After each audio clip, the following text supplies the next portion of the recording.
Welcome to Leith Live's series of podcasts. These are memories and stories of people who lived or worked in Leith. In this one, episode 17, I'm talking to Jim Blaikie, a Leither and author of the poetry collection A Laddie Looks at Leith. Jim, who is 92, reads a selection of poems from his book, as well as sharing some of his stories. He brings some local characters back to life as they try to manhandle a motorbike, then a piano, up the stair and into their flat. There are poems about his school days at Cooper Street School and playing games in the street, going to the matinee shows at the Cappy, the Lorry or Bowen cinemas, and poems about tramcars and all the shops in the Kirkgate, as well as wartime poems about being in an air raid and being an evacuee. Now it's over to Jim Blaikie. Well, good people of Leith, I'm pleased to be back here at the age of 92. I didn't expect I would be able to come at such an age, but I've picked out from my two books, which is A Laddie Looks at Leith and A Laddie Looks Again. I've made a selection of the broader things which may interest more people. At least there'll be some survivors will remember, and others who may be interested in it. I've now been classed as social history by the Edinburgh Libraries, and we'll take it from there. First one I would like to do is Oor Stair. Now I've picked that Oor Stair because there were so many tenements, of course, in Leith during the period I'm talking about, between the late 30s and early 40s, that so many tenements, and everybody, of course, living in the stair will have their memories of it, or maybe their grandparents have. So I'll go on with the first one. And Oor Stair. Oor Stair's just an entry. It isn't a door, and the wind aye wheeks up when it blows for the shore. Nae lines of brass bells running down either side. No very posh out, but a palace inside. Doorsteps, stairs and landings, wheel brushed and swept, and scrubbed every week, with green pine disinfect. Mind your feet now, the prude wives'll say, as I pick my way doon, as I gae out to play. So careful step past them, doon on their knees, jump o'er the wet bits, trying to please. Skirt round the grey suds, avoid the pale brush, clout and red hands, the mat where they kneel. Hold in your breath, feel your chest rise, pine fumes in your throat and nip in your eyes. I like it fine when their work is all done, and through the half landing gleams the bricht sun on doorknobs and nameplates, brassoed so clean. Blow on them, mist dries, again see ye in. Pirates gowd gleaming doorbells and locks, nae fingerprints on each letterbox. I like all the neighbours. To me they gie kind words in their passing. They never mind my whistling, as long as I'm careful to keep quiet on the stair if the night shift's asleep.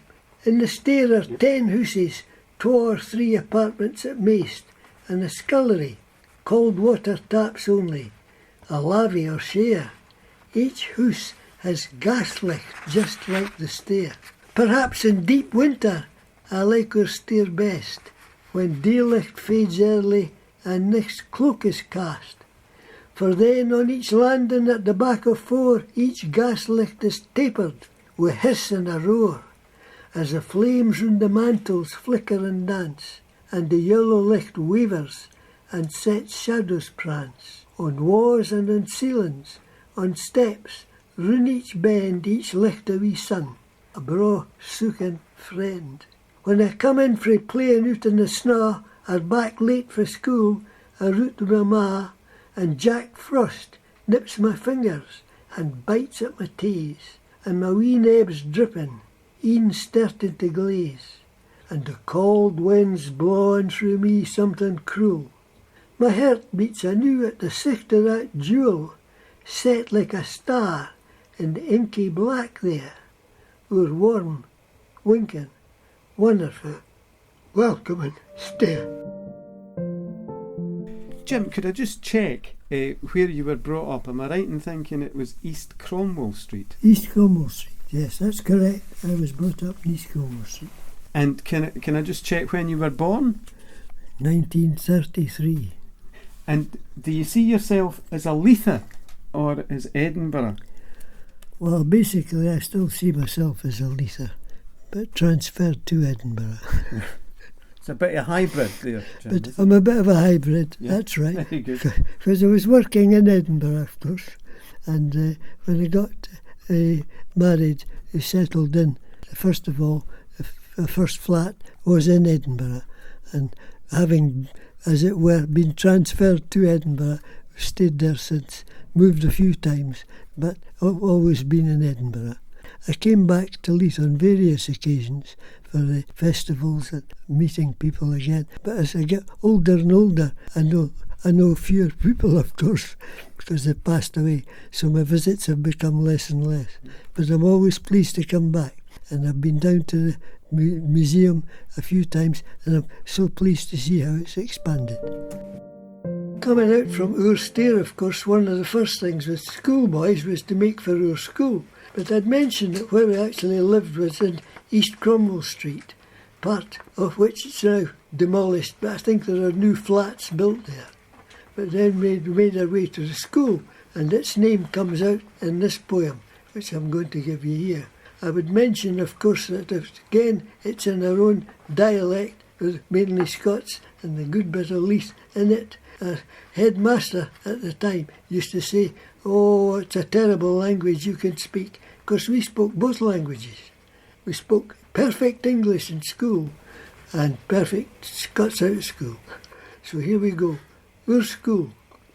Public school, say the letters carved in stone where the twa pillars silently stone. Infant's entrance, girl's entrance. Here ma explain. This is my school, and it's grown, for now I'm 5, up the steps I can mount. I'm a schoolboy now.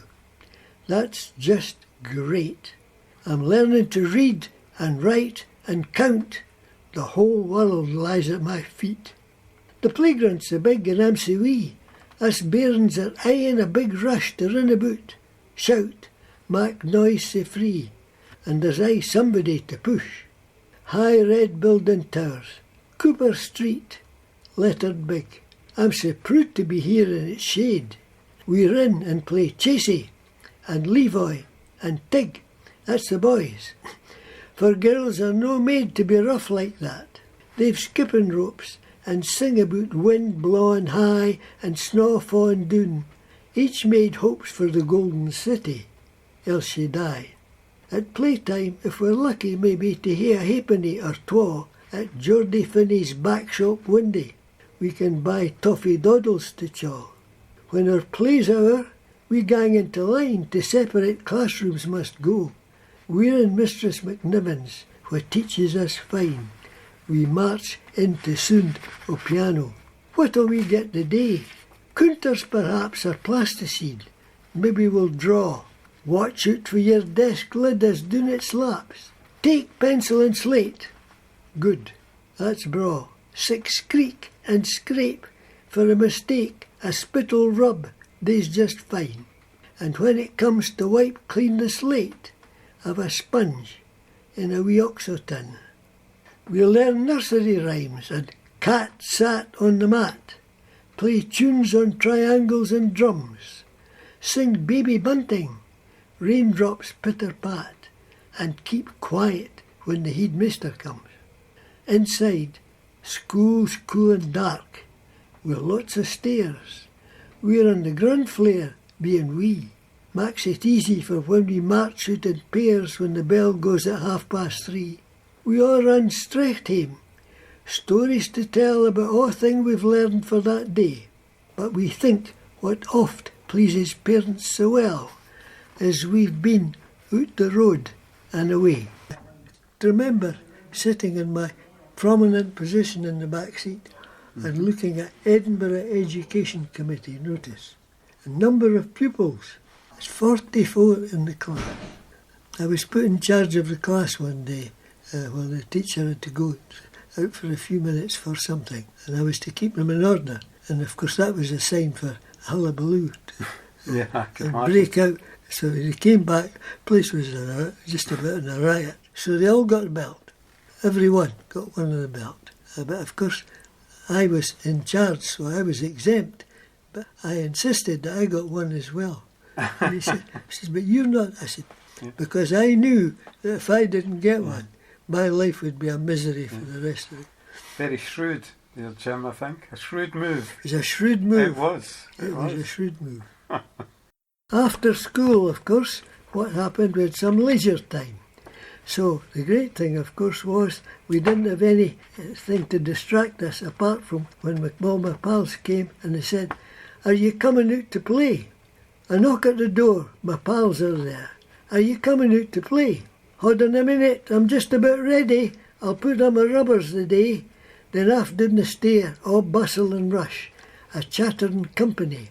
Air full of excitement as we discuss the games we're going to play. Maybe bulls, ringy, keepy or holy, or sometimes guttery.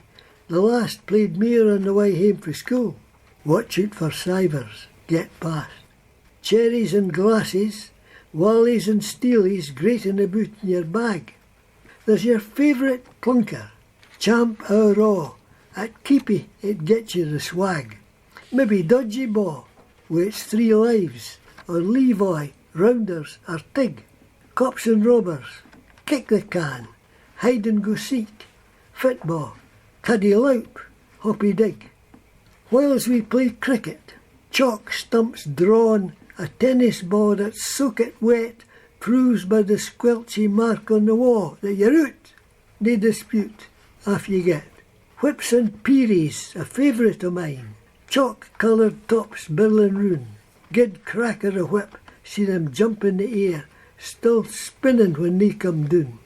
Guiders, barries, girds, soapy bubbles blowing out for your halfpenny clay pipe. Best out the windy, they scatter and soar. Grew, you've soaked, gie your soap lips a wipe. Bows and arrows and guns with boxes of caps. Cowboys and Indians, with a test when we play Custer's 7th Cavalry, and the Indians come off best. What about lasses? Bows, peavers, ropes, diabolos soar to the sky. Plainy, clappy, roll the reel, tobacco, the wind blows high. 1, 2, 3, a leery, I saw Wallace Beery sitting on his bumbaliery early in the morning. Chucky stains and champers stock their shops on pavements set out solemnly. 4 ounces of flour, a half pound of rice, measured out carefully. Will that be all the day, Mrs. Smith? She shuggles the doll in her pram. I think so. Och, I nearly forgot. I'll take a pound of boiled ham. Whilst boys and girls play together, often dodgy or tig, but film stars or statues as wheel. Or what's the time, Mr. Wolf, which shrieks and screams as the big bad wolf turns on heel. Hide and go seek, something special about that when a favourite lassie you find, just slow down running back to the den. Let her win, her smile dazzles you blind. Our street resounds to excited sounds frae us bairns. The hours fly away, the school's no in, the weather's good, and we're all come out to play. Whips and peeries were favourite of mine. I had 3 actual peeries, the tops, as you would describe in the English language, peerie, and you chalked the tops so that it made a nice colour as you spun them round. The whip was a stick with a bit of leather at the end, and each of these peeries had a little brass knob on the end so they could spin on the pavement. You could make them jump in the air as well when you got sufficiently expert in whipping them. Good. Do you remember a Girden cleek? Oh yes, I had a Girden cleek, yes, and I used to use that regularly, and I used that going up to my granny's, who was in North Fort Street.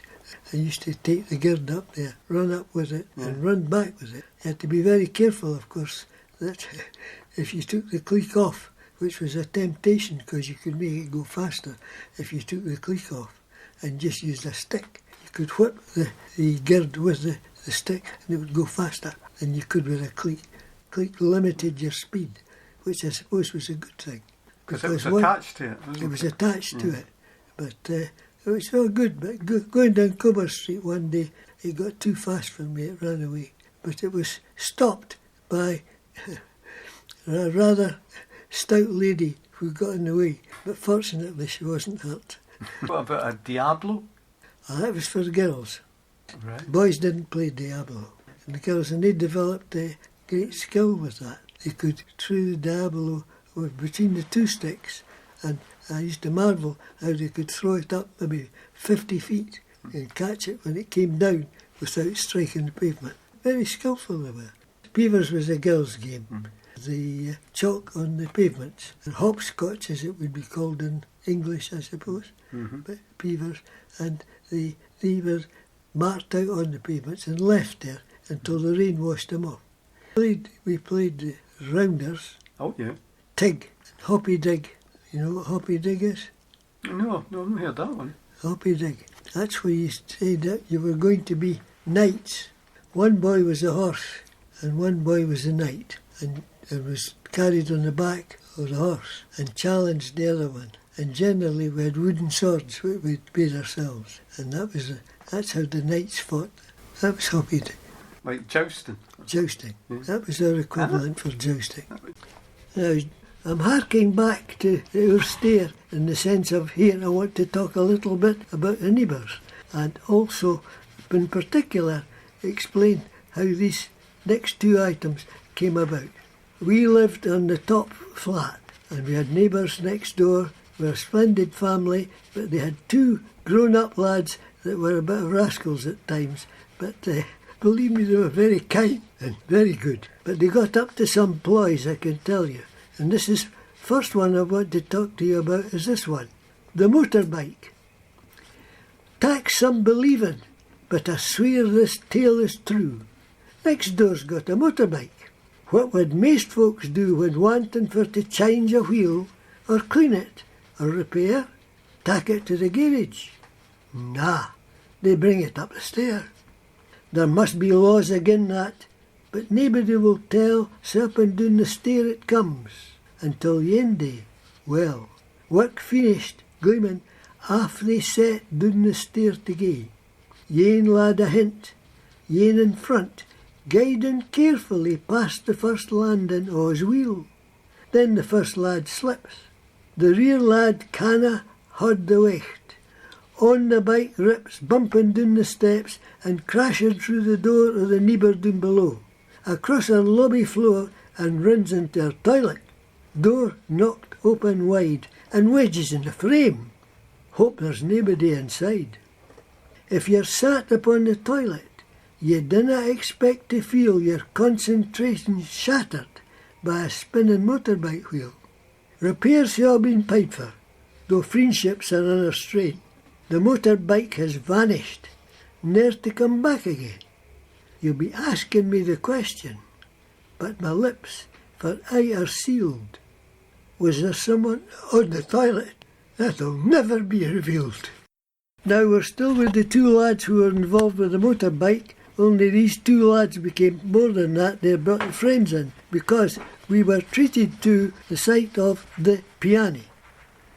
Next door's booked a piano, a curving baby grand, will mak them the first ranker in this our happy land.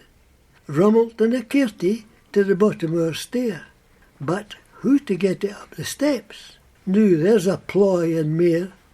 Careful screw the legs off, the folding lid and all. Now carry endwise round the bends, with humph and puff and blaw, the dingin' dongin' body that must be gey heavy to mak four men so sweaty and buckle at the knee. Sick spit on palms, sick swearing, sick grunt and heave and push. For God's sake dinna drop it, my legs and feet to crush. Hear a michty jingle jangle frae a bump against a wall.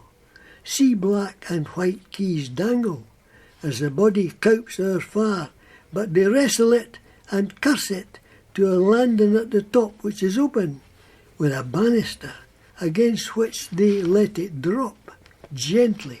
We end first, hoping now to slide the heavy bottom up an hour, thinking the stair wide enough to let them swing and thus attain their goal o' getting their piano hame. to reassemble. Ho! Heave a wanu, what's this? Stuck atween the walls, balanced atop the banister. We're feared in case it falls when underneath we crawl to gang up or down the stair for 3 days, while they're thinking who to get it out of there, without breaking down the walls, which will please the landlord nane, and wha likes to evict tenants, will drive other folks insane. In spite of much head scratching, they at last admit defeat and saw it up, and carry the bits down to the street, and load on to the kirty the heap of their desires. Bits of wood and keyboard, tangle of piano wires, last heard heading for the junkyard, with clang and dong and ding, our street's only grand piano, a most wonderful like thing.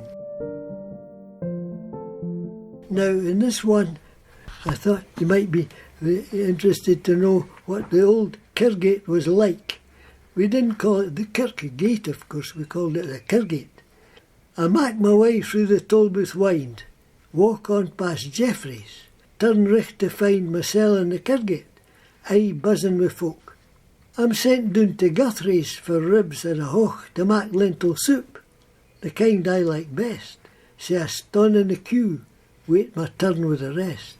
Then I'm off to Woolies, cream biscuits to buy, so I walk down the Kirkgate, whistle as I pass by chip shops and barbers, shoe shops, grocers, fruit, paper, tailors, sweets, Parker's stores. The Gatey, Southleith Kirk, Trinity House, Arcade, Gents Outfitters, Dairies, best pies ever made, pub and tobacconist, I'm our way for they, awfu' hard to remember the names heard daily. Burton's, Lipton's, Maple, Manclark's, Cooper's, Bowman's, Polson and Smart's, Steed and Simpson, Telfer's, McBride's, Kinnairds, Pirk's, Jibey Kerr, Shepherd's and Keir's. And that's not of all. What a mix-max this is. But I never mind when my mother says, I wa down to Kirkgate to buy this or that, for a loo o' the bustle and hustle and chat, aye filling the streets every corner and pert, and be ye know its people in sunny Leith's heart. I like to finish off with a wee selection now here about which I'm calling Glimpses of the War. This is 1944-1945. But before we get to that stage, I'm going back to 1939 with a poem which I wrote and which has been broadcast in a publication made for the Schools for Education called The Kist, an anthology of Scottish poetry. And I was amazed to find my name, B for Blaikie, was there in front of B for Burns. In the list of poets that were included. I'm not claiming, of course, to be at the same level as Robbie Burns, but this one is The Evacuee. My gas mask box hangs from my neck, tears drapping from my ee. Sniff and blink, keep strecht in line, I'm another evacuee. The Germans are coming. Us bairns have to gae, for safety's sake we've to flee. They'll bomb our hooses and schools and things, but I'm only 6, and just wee. I've left my ain street and my friends. I'm peart of this lang crocodile the name Tag Wains, in case we get lost. Looking round I see never a smile. Big folk are shouting at us to get on the train steaming at the platform. We clamber aboard, fecht for a seat by the windy where sun's streaming warm. I clutch on my knees my wee brown case. I have to keep it safe, you see. It's got my toothpaste and pyjamas and things that you need to live in the country. For that's where we're going, with strangers to bide. I wonder if they'll like me. I feel awful lonely and frichted inside, for I'm only 6 and gay wee. A puff and a toot, the train hurls out and my breast churning nervously. Will I ever see my mammy again? For I'm only 6 and I'm wee. It was traumatic. Well, the evacuee, of course, that took place near the beginning of the war, But I'm switching right there through now to one of the things that did affect Leith. And we didn't have many attacks, but we certainly had quite a few. I want to capture these in this one, which I wrote about the air raid. Again we're in the shelter deep beneath St Ninian's Church. On ribbed benches sit or lie on flagstains cold to touch. Whitewash vaults wrap us round, beneath bare bulbs bricht glare. Cavern below, uneasy o' Leith water flowed near. I'm in my siren suit and snug. Us bairns play quiet games like bulls. I spy or fall asleep and twist in troubled dreams. Something must be rang the nicht. A warden's running by shouts, something on a parachute is falling for the sky. At the shelter moo the men oft watch what's going on. See ack fire and tracers, hear German aircraft drone. The nicht is brichtest minlicht, sae easily to see the landmine swift descending neath its silken canopy. The lichts gae dim and falter, the vaults shake and resound as if a mighty hammer had struck them through the ground. Men sweep it down the steps, scatter just like chaff, with cuts, bruises, knocks and bumps frae unseen mighty sclaf. The shelter steadies, lichts come on, dust wheeks in every cranny. That musty reek which aye is there seems stronger, e'en uncanny. Mere like the smell of ancient tombs. Now I remember, shiver, the old graveyard across the road, atween us and the river. Ages past, all clear goes, the shelter empties speedy as silent folk scurry fast, dreading what's to see. No that bad, some broken glass frae windies blast stoved in, dust and scattered dirt and soot, some chimney pots missing. But dialect shows up Ferry Road, half-mile away, tenements wrecked, and Largo Place, the town hall and library. Curtains flutter out o' holes where windies used to be, walls crumbled down, dust everywhere, folks kilt tae, 2 or 3. Books strewn outside the library among rubble and muck. Wait, I stop and stare with shivering sense of shock at the cover of the first book out I took out when I was wee. Little rocking horse, pages ripped, waves goodbye to me. Workers swarm clearing up muck and rubble and mess. Police and firemen everywhere crunch through broken glass. I stravaig about the shambles till a bobby tells me, go, nae place for bairns. I turn, but my parting steps are slow. I hinna thought much on the war, mere on games daily played. I'm stunned by what it means when sirens sound air raid.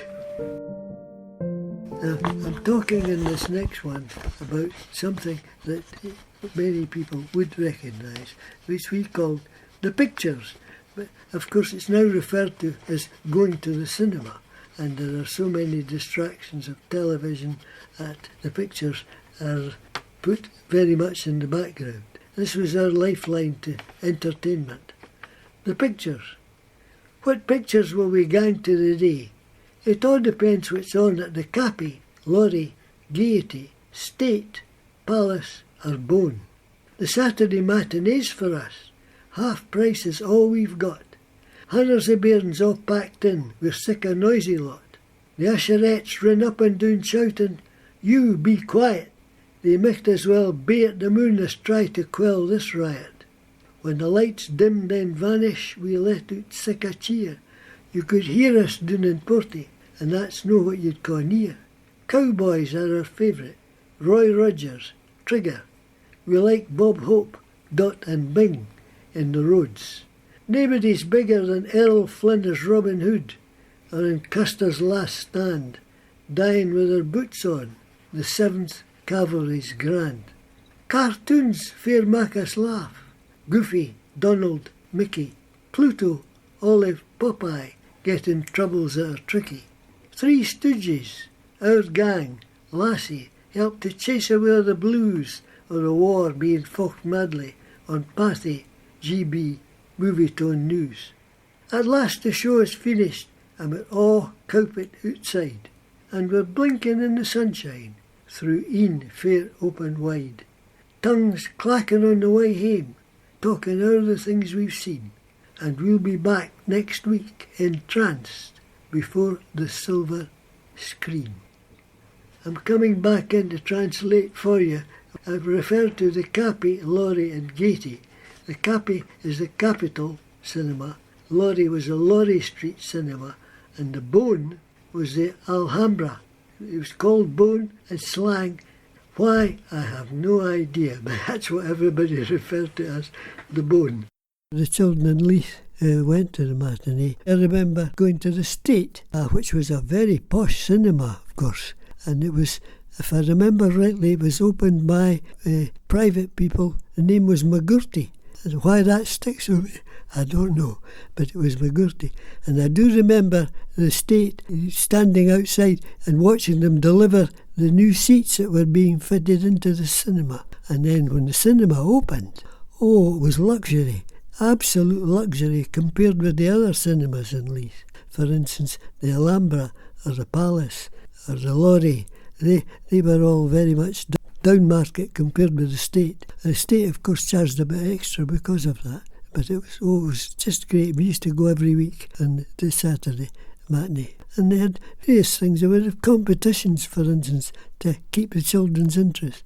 There was a Milky Way competition to win a bicycle, the number of wrappers for Milky Ways that you could produce. And I ate and scurried around and I ate about 24 Milky Ways. I remember it cost a halfpenny each, cost me a fortune. Anyway, went along hopefully to this prize. I had no chance, absolutely no chance. The winner was some girl, I remember, up on the stage being presented with this marvellous bicycle, which everybody wanted. I thought, oh, I love that. It turned out it was rumoured afterwards, so I better watch for libel here. It was rumoured afterwards that father owned a sweet shop. So, Jim, do you remember how much it was to get into the pictures when you were wee? Threepence to get it into the State. Other ones, the lorry was only a penny, or 2 jam jars. You didn't actually hand them into the cinema. The 2 jam jars went to the grocer's shop in the Kirkgate, and they gave you the penny, and then you took the penny and you went to the lorry at the cinema. Was it for the jam jar? It was a variety, but there were a lot of cowboy films, which we particularly enjoyed. Roy Rogers, of course, Trigger. But he was always a bit of a soft cowboy, we thought, because he used to sing. Whereas Hop Along Cassidy, and the famous words, which way did he go, Sheriff? Now, one thing that's very, very popular today, and I suppose in Leith and parts of Edinburgh anyway, are the tram cars. I'm going to take you back to when we had tram cars that had a system that covered practically the whole of the city. All of this service came to an end in 1956. I've written this one, Capture the Memories of the Tram Cars. On swaying, clanking tram cars in our streets every day, I can go as far as I like for a half, costs a penny. But you infit on the running board, then pull myself up hard onto the platform, clutch the steel of the central balustrade. Starting to clamber up the stairs, I hear a glance at the double control honno, swinging in its useless dance, for the driver's up front, balanced on his leather cycle seat, on iron shaft, poked in a hole, a hint braced legs and feet. With every shake and shugle and swing around a bend, back and forth and sides, he swees, horn twirling round to send a lumbering giant along its track with hum and clank and whine, or winding on the brakes in a shuddering, rasping grind. I bruise my way up swaying stairs. Great, nobody up front. I stot between the heaving rows of seats, gieing me a dunt frae endless steely hand grips on this cakewalk that's for free, but jumps and shakes and jostles like the real yin at Porty. My neb's against the windy where the front seats had 5. You get the best of views frae here o' pavements, fair alive with ma's and prams and baskets, trailing round the shops, while stop it for a gossip, bairns tugging at their frock. Horses, carts and barries trundling through the street, and bikes, vans and lorries. Trams clanking on to meet their deadline at the terminus, where the conductor, Slow will curve the pulley arm down, pulling on the rope below, and jig and jostle sideways as he tacks up all the strain and walks around the tramcar to engage the wheel again up on the swaying cable. But often, in strong wind, the arm strikes the whipping line, and showering sparks descend. Contact regained, backs new the front. The driver, seat in hand, walks through downstairs, installs his seat ready for return. Laddies help the conductor reverse each empty seat. You swing the back hard hour till clunk, the job's complete. Nae stoning upstairs, only down where passengers strap hang. At busy times, when trams are full and bodies sway and bang against folks' ears and heads and arms and get offended glances. Unless, of course, it is a lad that some young lassie fancies. Bairns are all weel warned that if big folks hae to ston, they've to gie their seat up or feel their mother's horn. In summer, windies open wide, each like a gaping moo, slanting scorching sunrays mark red-faced passengers stew. In winter, streamlined trams are warm, boxy inns are old and full of draughts, their heating's poor, easy to catch cold as windies steam beneath breath, and your neb starts to freeze when pressed again a window pane, and chill blows up your knees. Like liners on storm-tossed seas, the great shapes bob and swing, buffeting through winter's mists, with all their lights winking. Each tram has coloured lights up front, an indicator code, you see, before the number's clear, and warns of yours to board. Leith numbers I ken off by heart: 2, 10, 12, 17, 25, 16, 7, 11, 19. Destination short front: Stenhouse, Granton, King's Road, Seafield, Liverton, Braids, Kirstoften, Stanley Road. Time to get off at your stop. You gie the bell a ring and drop in the used tickets box, that twisted curled up thing. I'll lure these rumbling tramcars, their smell of ale and leather, and cheery folks banter and chat in warm or wintry weather. Conductors crying, "Fares please," oft give me friendly chaff when rowing their machines, as I ask them for a half.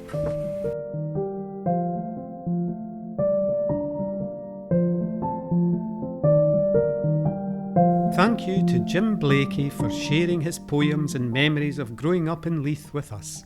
If you've enjoyed this podcast, you might like to check out other episodes of Leith Lives on Spotify or Apple Podcasts. You can always find us online at Facebook, Twitter, Instagram and TikTok by searching for the Living Memory Association. Or you can visit our wee museum at Ocean Terminal, Leith, Edinburgh. Until the next time, we bid you farewell.